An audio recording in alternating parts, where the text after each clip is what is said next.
বিরোধী দলও জনগণের জন্য কল্যাণকর কাজ করতে পারে, আজকের এই উপস্থিতি এবং এই আয়োজন তার প্রমাণ। যদিও এটা বড় কিছু নয়, আমাদের স্বল্প আয়ের ভাই বোনদের জন্য জাস্ট একটু প্রীতি উপহার। আমি এই জন্য ধন্যবাদ জানাই আন্তরিকভাবে প্রিয় বন্ধু চায়নার সম্মানিত রাষ্ট্রদূত ইয়াও বেনকে। এটা তার দ্বিতীয় গিফট। এর আগে গত বছর তিনি গাজীপুরে এটা দিয়েছিলেন। পবিত্র ঈদ উল ফিতর উপলক্ষে চীনা দূতাবাসের দেওয়া খাদ্য উপহারকে এবার নিজেদের বলে চালিয়ে দিয়েছে বাংলাদেশ জামায়াত ইসলামী।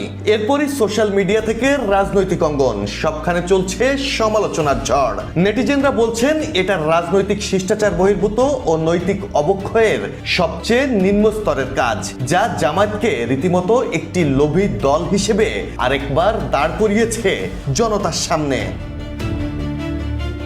মঙ্গলবার চীনা দূতাবাসের ঈদ উপহারকে যৌথ উদ্যোগের ফল বলে দলীয় ভেরিফাইড ফেসবুক পেজ থেকে প্রচার চালায় জামায়াত। পরে সমালোচনার মুখে পোস্টটি কয়েক ধাপে সংশোধন করা হয়। জামায়াতের ভেরিফাইড পেজে লেখা হয়, ডাক্তার শফিকুর রহমান ও চীনা রাষ্ট্রদূত ওয়াওয়েনের উপস্থিতিতে মিরপুরের আদর্শ উচ্চ বিদ্যালয় মাঠে ফুড প্যাক বিতরণ করা হয়েছে, যা নাকি জামায়াত ইসলামী ও চীনের যৌথ উদ্যোগে দেওয়া ঈদ উপহার।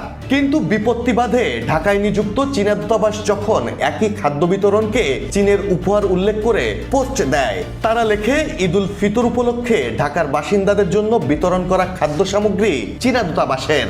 বিতরণ অনুষ্ঠানে শুধুমাত্র অতিথি ছিলেন জামায়াত আমির শফিকুর রহমান।